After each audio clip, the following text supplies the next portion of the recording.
Bonjour et bienvenue sur cette nouvelle vidéo où nous allons faire une application sur les immobilisations. Après 3 vidéos explicatives, nous allons mettre en œuvre ce que nous avons pu voir. Nous avons parlé des immobilisations incorporelles et corporelles, des amortissements et des immobilisations financières. C'est pourquoi, sur cette nouvelle vidéo, nous allons faire un exemple d'application pour reprendre ces 3 premières vidéos. Pour pouvoir réaliser et comprendre cette application, je vous invite à regarder les 3 vidéos de ce thème. L'énoncé est le suivant. Courant N, l'entreprise a procédé à de nombreux achats. Le 15 janvier, elle va acheter un immeuble pour 1 million d'euros qu'elle amortira sur 30 ans. Sur ces 1 million d'euros, 250 000 euros sont payés pour le terrain. Le 1er février, l'entreprise a acheté un logiciel pour 15 000 euros hors taxes. Il est acheté à crédit et est amorti sur 2 ans. Une machine de production a été acquise le 30 avril avec le but de produire 1 million de produits durant sa durée de vie. Elle a été achetée 300 000 euros hors taxes. Elle a été mise en service le 1er juin et l'entreprise a dépensé 20 000 euros hors taxes de frais de mise en service ce jour. Le 1er juillet, l'entreprise a acheté du mobilier avec 3 tables et 15 chaises. Le prix unitaire des tables est de 200 euros hors taxes et celui des chaises est de 40 euros hors taxes. L'entreprise compte utiliser ce mobilier pendant au moins 5 ans. Le 1er novembre, l'entreprise décide d'acheter à son dirigeant un véhicule de tourisme pour un montant de 20 000 euros hors taxes. Le véhicule sera amorti sur 5 ans et sa valeur résiduelle est estimée à 7 000 euros TTC. De plus, elle va acheter des titres dans différentes sociétés. Tout d'abord, le 1er janvier, l'entreprise a acquis pour 300 000 euros de titres dans une société. Cette acquisition représente 12% du capital de cette société. On appellera ces titres les titres A. Ensuite, le 20 mars, l'entreprise décide d'investir sa trésorerie dans une autre entreprise. Cette acquisition suit l'objectif de réaliser un placement financier. Elle achète pour 5 000 titres, dont 1 000 titres qu'elle revendra d'ici un trimestre. Le reste des titres sera gardé sur plusieurs exercices comptables. La valeur unitaire des titres est de 15 euros et sur chaque titre, l'entreprise a payé 25 centimes de frais. On appellera ces titres les titres B. Enfin, le 10 décembre, l'entreprise a acheté 1000 obligations d'une société. Elle a déboursé 150 000 euros pour réaliser cette opération. Passons maintenant aux informations complémentaires. À la clôture N+2, on change la durée de l'amortissement de l'immeuble. Elle passe de 30 à 25 ans. La machine de production a produit 50 000 produits en N, 125 000 produits en N+1 et 200 000 produits en N+2. Le 1er juillet N+2, le véhicule de tourisme est vendu pour 12 000 euros. Les titres A vont rapporter des dividendes le 10 juin N+1 pour un montant de 15 000 euros et le 10 juin N+2 pour 17 000 euros. Les titres B restants vont rapporter eux aussi des dividendes le 15 janvier N+1 pour un montant de 10 000 euros et seront revendus le 20 mai N+2 pour une valeur de 68 000 euros. Enfin, les obligations vont rapporter 2 500 euros le 30 octobre N+1 et N+2. Le taux de TVA est de 20%. La consigne de cette application est la suivante. 1. Identifier toutes les immobilisations et procéder à l'enregistrement de leur entrée dans le patrimoine. 2. Identifier lesquels sont amortissables, faire les différents plans d'amortissement et enregistrer ces amortissements au 31-12N. 3. Procéder à toutes les écritures comptables de N+1 et N+2. Et enfin 4. Pour toutes les cessions, calculer leurs résultats. Commençons par le petit 1. L'immeuble, le terrain, la machine de production et le véhicule de tourisme sont des immobilisations corporelles. Le logiciel est une immobilisation incorporelle. Les titres A, les 4000 titres B et les obligations sont des immobilisations financières. Le mobilier, et donc les tables et chaises, ne vont pas être considérés comme un actif immobilisé au vu de leur faible valeur. Leur valeur unitaire étant inférieure à 500 euros, on ne va pas les immobiliser. Les 1000 titres B que l'entreprise revendra courant N ne seront pas immobilisés. Il ne faut pas oublier qu'une caractéristique d'une immobilisation est que celle-ci va rester longtemps dans l'entreprise. Or ici, on va être sur une logique de court terme. Ces 1000 titres vont être des VMP. Voyons maintenant les écritures d'entrée de ces immobilisations. La première concerne les titres A. L'achat de ces titres représente 12% du capital. On suppose donc que l'entreprise a fait l'acquisition de ces titres pour s'immiscer dans la gestion de cette autre entreprise. C'est pourquoi on classera ces titres en titres de participation. Au débit, on retrouvera le compte 261, titre de participation, pour un montant de 300 000 €. En contrepartie, on retrouvera le compte 512 banque pour le même montant. La deuxième concerne l'immeuble et le terrain. Au débit, on retrouvera les comptes 211 terrains et 213 constructions pour des montants de 250 000 et 750 000 €.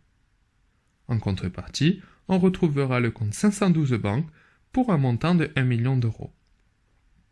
Ici, il ne va pas y avoir de TVA. Seules les ventes d'immeubles achevées depuis moins de 5 ans sont soumises à TVA. La troisième écriture concerne le logiciel. Le 1er février, on va retrouver l'écriture suivante au journal. Au débit, il y aura le compte 205 logiciel pour un montant de 15 000 € et le compte 44 562 TVA sur immobilisation pour un montant de 3 000 €. En contrepartie, on retrouve le compte 404 fournisseurs d'immobilisation pour un montant de 18 000 € au crédit. La quatrième écriture concerne les titres B qui sont achetés le 20 mars. Ici, il faut faire attention à bien ventiler ces 5 000 titres en deux comptes. 4 000 seront immobilisés alors que 1 000 ne le seront pas. Comme cette acquisition suit l'objectif de réaliser un placement financier, on utilisera le compte 273 TIAP. En général, les frais sur achat de titres sont laissés en charge. On retrouvera donc l'écriture suivante. Au débit, on aura les comptes 273 TIAP et 6271 frais sur titre pour des montants de 60 000 € et 1 000 €. En contrepartie, on retrouvera de nouveau le compte 512 banque pour un montant de 61 000 €. Les 60 000 sont obtenus en faisant 4 000 x 15, alors que les 1 000 sont obtenus en faisant 4 000 x 0,25. La cinquième écriture concerne la machine de production acquise le 30 avril et mise en service le 1er juin. Ici, les frais de mise en service sont en général activés. Les écritures suivantes apparaîtront donc au journal. Le 30 avril, on retrouvera au débit les comptes 2154 matériel industriel et 44 562 TVA sur immobilisation pour des montants de 300 000 et 60 000 €. En contrepartie, on aura le compte 512 banque pour 360 000 €. Le 1er juin, on aura la fin de l'écriture avec les mêmes comptes. La charge de mise en service étant activée, on la retrouve au compte 2154 pour 20 000 €. On aura 4 000 € de TVA et enfin au crédit, on aura 24 000 € à la banque. L'avant-dernière écriture concerne l'achat du véhicule de tourisme. Ici, la TVA n'est pas déductible. L'écriture suivante apparaîtra au journal. Au débit, on aura le compte 2182 matériel de transport pour un montant de 24 000 €. Au crédit, on aura le compte 512 banque pour le même montant. Enfin, la dernière écriture concerne les obligations. On retrouvera donc au débit le compte 272 titres immobilisés 3 de créances pour un montant de 150 000 €. Au crédit, on aura le compte 512 banque pour le même montant. Voilà pour les écritures d'entrée dans le patrimoine. Continuons avec le petit 2. Après avoir identifié les immobilisations, on va regarder lesquelles sont amortissables. Par définition, les immobilisations financières ne le sont pas. Concernant les autres actifs immobilisés, ils vont être tous amortissables, sauf le terrain. Prenons donc immobilisation par immobilisation et réalisons le plan d'amortissement pour chacun d'entre eux. Commençons par les meubles. Le plan d'amortissement est le suivant. Il va être amorti de façon linéaire sur 30 ans. C'est pourquoi le taux est de 3,33%. On l'obtient en divisant 100 par 30. L'amortissement d'un exercice comptable va être calculé en divisant 750 par 30. Attention, pour le premier exercice, on va devoir réaliser un prorata. Étant acheté le 15 janvier, l'amortissement en N sera de 23 958 €. On l'obtient en faisant 25 000 fois 11,5 divisé par 12. Continuons avec le logiciel. Le plan d'amortissement est le suivant. Ce taux sera de 50%. L'amortissement du premier exercice s'élèvera à 6 875 €. Il est obtenu en faisant 7 500 fois 11 divisé par 12, vu que le logiciel a été acheté le 1er février. Le troisième plan d'amortissement et celui de la machine. Ici, ce ne sera pas un amortissement linéaire, mais un amortissement fonctionnel, c'est-à-dire qu'il va dépendre de l'utilisation et de la production de la machine. Grâce aux informations complémentaires, on va pouvoir réaliser les 3 premières lignes du plan.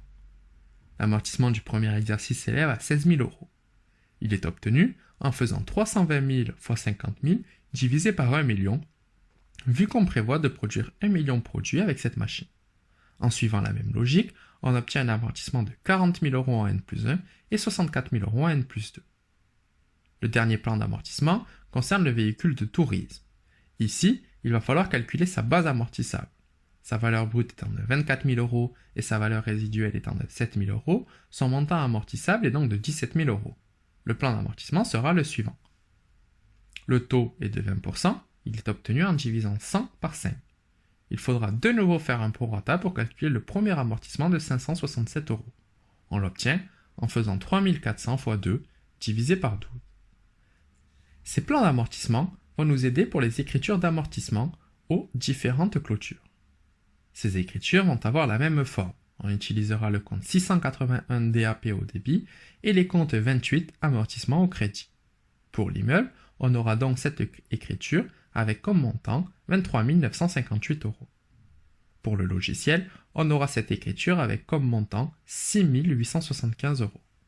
Pour la machine, on aura de nouveau cette écriture avec comme montant 16 000 €. Et enfin, pour le véhicule, on aura encore cette écriture avec comme montant 567 €. Voilà pour le petit 2. Passons maintenant au petit 3. Courant N+1 et N+2, il y aura 3 sortes d'écritures. Il y aura les revenus des titres, les amortissements aux clôtures et les cessions. Commençons par N+1. Pendant l'exercice, on va avoir les écritures concernant les revenus des titres. Le 10 juin, on retrouvera l'écriture suivante au journal. Au débit, il y aura le compte 512 banques pour un montant de 15 000 €. En contrepartie, on retrouvera au crédit le compte 761, produit de participation, pour le même montant. Le 15 juillet, on retrouvera l'écriture suivante. Au débit, il y aura le compte 512 banques pour un montant de 10 000 €. En contrepartie, on retrouvera au crédit le compte 762, produit des autres immobilisations financières, pour le même montant. Le 30 octobre, on retrouvera l'écriture suivante. Au débit, il y aura le compte 512 banques pour un montant de 2 500 €.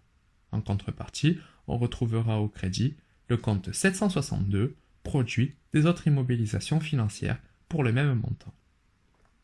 À la clôture, on va avoir les écritures relatives aux amortissements. Concernant l'immeuble, on aura l'écriture suivante. Au débit, le compte 681 DAP pour un montant de 25 000 €. Au crédit, on aura le compte 2813 amortissement de la construction pour le même montant. Les 3 autres écritures suivent la même logique. Pour le logiciel, on aura cette écriture avec comme montant 7 500 €. Pour la machine, on aura de nouveau cette écriture avec comme montant 40 000 €. Et enfin, pour le véhicule, on aura de nouveau cette écriture avec comme montant 3 400 €. Ces montants, ou ces valeurs, ont été précédemment obtenus dans les différents plans d'amortissement. Continuons avec N+2. Le 20 mai, l'entreprise revend les titres B pour 68 000 €. 2 écritures vont donc apparaître au journal. La première concerne la vente des titres, avec au débit le compte 512 banques pour un montant de 68 000 €, et en contrepartie au crédit, on aura le compte 775 PCEA pour le même montant. La deuxième écriture concerne la sortie des titres avec au débit le compte 675 VCEAC pour un montant de 65 000 € et en contrepartie au crédit, le compte 273 TIAP pour le même montant. Le 10 juin, on retrouvera l'écriture suivante au journal. Au débit, il y aura le compte 512 banques pour un montant de 17 000 €. En contrepartie, on retrouvera au crédit le compte 761, produit de participation pour le même montant. Le 1er juillet, l'entreprise revend le véhicule de tourisme. Ne déduisant pas de TVA lors de son acquisition, l'entreprise ne collecte pas de TVA à la revente. 3 écritures vont apparaître au journal. La première concerne l'amortissement du véhicule jusqu'à cette date. On retrouve donc le compte 681 DAP pour un montant de 1 700 €. En contrepartie, on aura le compte 2882, amortissement du matériel de transport pour le même montant. La deuxième écriture concerne la vente du véhicule, donc on retrouvera au débit le compte 512 banque pour un montant de 12 000 euros. En contrepartie, au crédit, on aura le compte 775 PCEA pour le même montant. Enfin, la troisième écriture concerne la sortie du véhicule du patrimoine. On retrouvera au débit les comptes 28 182 amortissement du matériel de transport et 675 VCEAC pour des montants de 5 757 euros et 18 243 euros. En contrepartie au crédit, on aura le compte 21 82 matériel de transport pour 24 000 euros. Le 5 757 est obtenu en additionnant tous les amortissements du véhicule, soit 567 plus 3 400 plus 1 700. Le 18 243 est obtenu en faisant 24 000 moins 5 757. Le 30 octobre, on retrouvera l'écriture suivante. Au débit, il y aura le compte 512 banque pour un montant de 2 500 euros. En contrepartie, on retrouvera au crédit le compte 762 produit des autres immobilisations financières pour le même montant. Il ne manque plus que les écritures d'amortissement pour l'année N+2. À cette clôture, on change la durée d'amortissement de l'immeuble. Elle passe de 30 à 25 ans. Il faut donc modifier le plan d'amortissement. Le nouveau plan est le suivant. L'immeuble a été acheté 750 000 euros et amorti 23 958 euros en N et 25 000 euros en N+1. Sa VNC est donc de 701 042 euros. L'immeuble va encore être amorti 23 ans et 15 jours, soit 8 295 jours, un mois étant égal à 30 jours. Le nouvel amortissement annuel est donc de 30 425 euros. Il est calculé en faisant 701 042 fois 360 divisé par 8 295. L'écriture est donc la suivante. Au débit, on a le compte 681 DAP pour un montant de 30 425 euros. Et au crédit, on a le compte 2813, amortissement de la construction pour le même montant. Les deux autres écritures suivent la même logique. Pour le logiciel, on aura cette écriture avec comme montant 625 euros. Le logiciel est complètement amorti. Pour la machine, on aura cette écriture avec comme montant 40 000 euros. Voilà pour ce petit 3. Terminons par le petit 4. Il y a donc eu deux sessions, une concernant les titres B et une concernant le véhicule de tourisme. Sur l'écriture de cession des titres B, le 775 est crédité pour un montant de 68 000 euros, alors que le 675 est débité pour un montant de 65 000 euros. Le résultat de cette cession est donc un bénéfice de 3 000 euros. Avec cette même logique, on peut dire que le résultat de cession du véhicule est une perte de 6 243 euros. On l'obtient en faisant 12 000 moins 18 243. Voilà pour cette application. Si vous souhaitez plus d'exercices pour vous entraîner, vous pouvez me contacter via Facebook ou Instagram sur ma page l'Instant Compta. Vous pouvez également me dire en commentaire quel thème vous voulez que j'aborde prochainement. C'est donc terminé pour cette vidéo qui clôture le thème des immobilisations. J'espère qu'elle vous a plu et qu'elle a pu répondre à vos questions. Si c'est le cas, n'hésitez pas à liker. Si vous avez la moindre question, vous pouvez m'envoyer un message sur Facebook ou Instagram ou directement en commentaire.